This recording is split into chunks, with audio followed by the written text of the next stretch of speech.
माझ्या आईवडिलांवर मी नतमस्तक होतोय.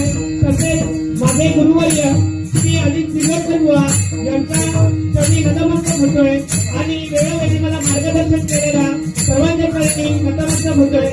तसेच ऐश्वर्याचा पुण्येंदू विक्रमबाई मधार सिंधू चारित्र्य उदासवंतू धन्य धन्य दोष शिवराय संपूर्ण महाराष्ट्राचे आराध्य दैवत श्री छत्रपती शिवाजी महाराजांसाठी नतमस्तक होऊन आजच्या या हरिभजनाला सुरुवात करतोय.